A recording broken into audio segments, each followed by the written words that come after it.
Olá, galerinha! Começar mais uma aula do professor Janderson. Nosso assunto agora é vertebrados. Esse assunto também será dividido em várias partes. E hoje a gente vai começar pela introdução e peixes. Hoje a gente vai falar das características principais, dos vertebrados. Vértebra, como o nome já diz, que é a coluna vertebral, fileira de ossos que protege a medula espinal. Vai do crânio até a parte final do cóccix. Outra característica dos vertebrados é o endoesqueleto, ou seja, o esqueleto interno. Ele fica dentro do corpo desses animais. Um crânio, que é a cabeça, onde protege o cérebro, e parte osso e também parte formada de cartilagem. São estruturas muito importantes, principalmente na parte de proteção. Existem mais de 53 mil espécies, tá? E os vertebrados estão em todos os ambientes, tá? Seja água, céu, terra, geleiras, animais que voam, que nadam, que correm. Então, são animais que conseguiram expandir para várias partes do ambiente terrestre, tá? Do nosso planeta Terra. Questão da reprodução desses animais são unicamente sexuadas, tá? Então, todos os vertebrados eles vão se reproduzir através da reprodução sexuada. A reprodução sexuada ela precisa de dois gametas, um masculino e um feminino. O gameta, que é a célula reprodutiva masculina, recebe o nome de espermatozoide e feminina recebe o nome de óvulo.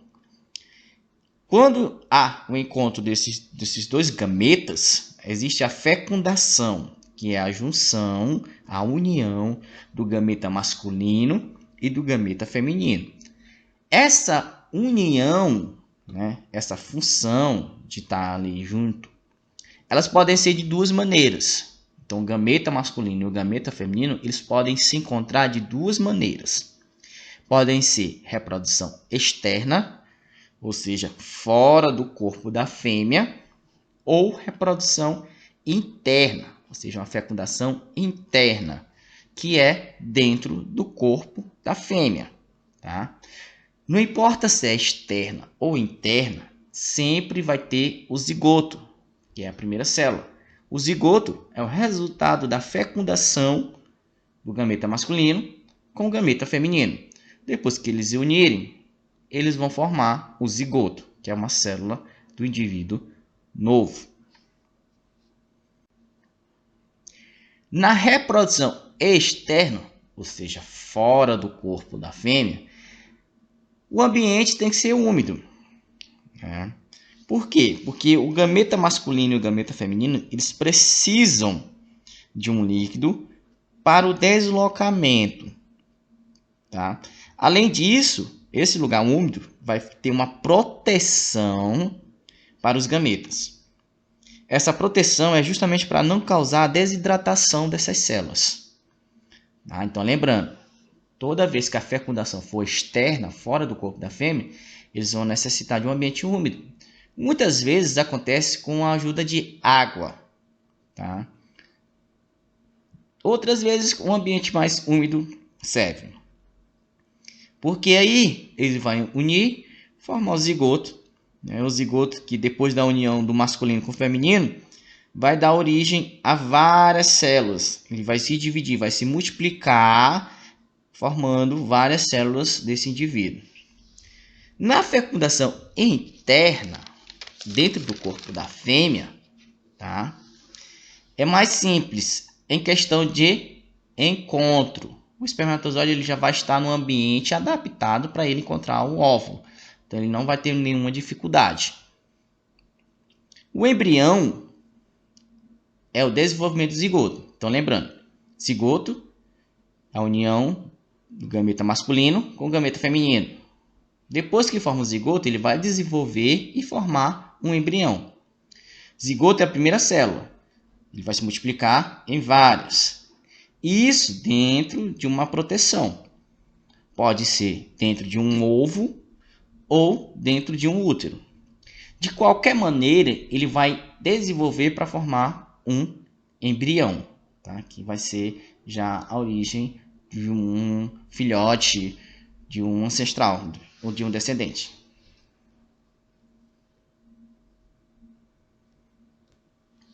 Então vamos falar de peixes, tá? Vai ser por ordem de evolução, e os primeiros que a gente vai ter no nosso conteúdo são os peixes.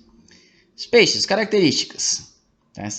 Vivem em ambientes aquáticos, tem a presença de escamas. Essas escamas elas podem ser adaptadas ou não, mas a função dela é de proteção. Essas escamas elas têm uma função de proteção da pele dos peixes.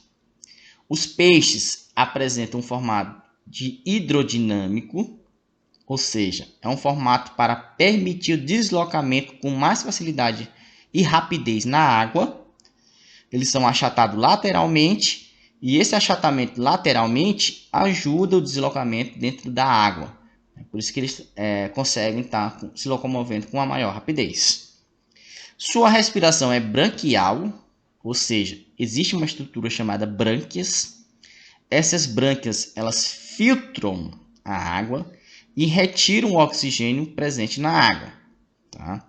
Essas brânquias elas são presentes lateralmente, próximo da cabeça, e têm a função de filtrar, retirar o oxigênio presente na água.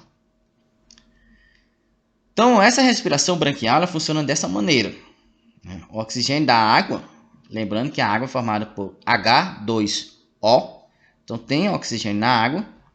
A água entra pela boca do peixe e vai sair pelas brânquias. Nisso que ela vai sair, vai acontecer a filtração, que é a retirada do oxigênio. Então, enquanto a água está sendo filtrada pelas brânquias, ela está sendo retirado o oxigênio presente na água e que será utilizado pelos peixes. Por isso, os peixes estão presentes, tem boa parte do tempo abrindo a boca.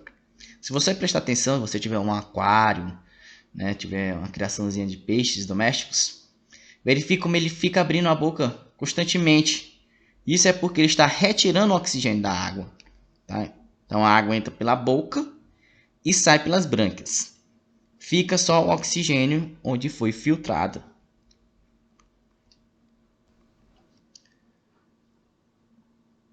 Peixes. Vamos falar sobre a reprodução dos peixes.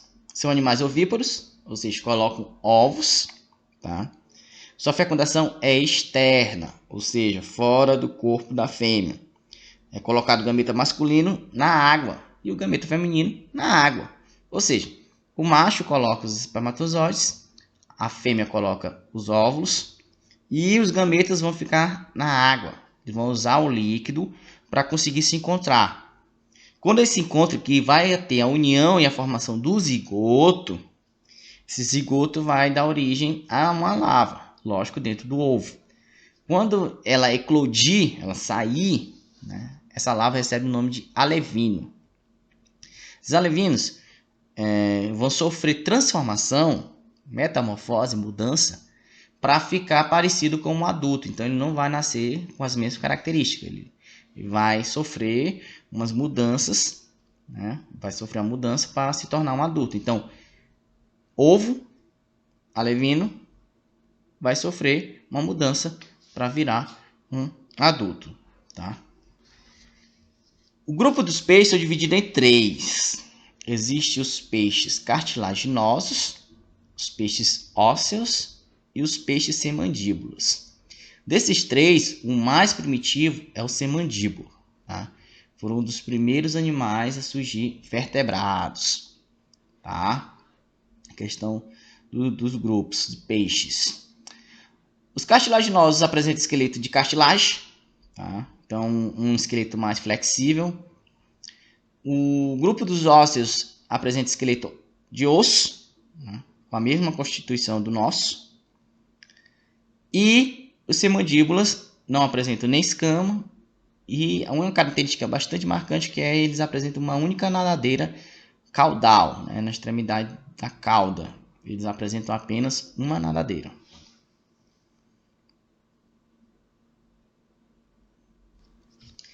Agora sobre os mais evoluídos. A gente vai falar sobre a diferença dos grupos dos peixes, principalmente do cartilaginoso e do ósseo.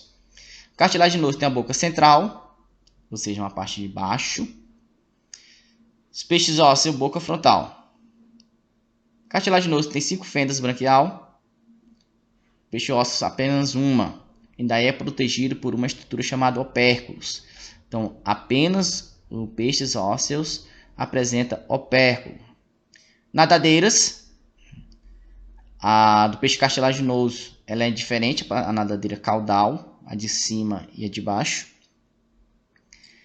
No ósseo, não, as nadadeiras são iguais. Cartilaginoso apresenta escamas adaptadas. Peixes ósseos apresentam escamas normais, de proteção da pele normal. Grupo dos peixes cartilaginosos apresenta um clasper, que é onde funciona uma fecundação interna. Já no peixe ósseo, a fecundação é externa, ou seja, não tem clasper. Peixe cartilaginoso não tem bexiga nadatória. Peixe ósseo tem bexiga nadatória. O que seria uma bexiga nadatória? Bexiga nadatória é um órgão que parece um balãozinho. Ele serve para flutuabilidade do peixe. Esse peixe vai utilizar essa bexiga nadatória para conseguir subir e descer dentro da água. Então, a reprodução interna dos peixes cartilaginosos, reprodução externa dos peixes ósseos. Principal exemplo de peixe cartilaginoso, tubarão e raias. Peixes ósseos são a maioria dos peixes encontrados hoje no nosso ambiente. Muito obrigado e até a próxima.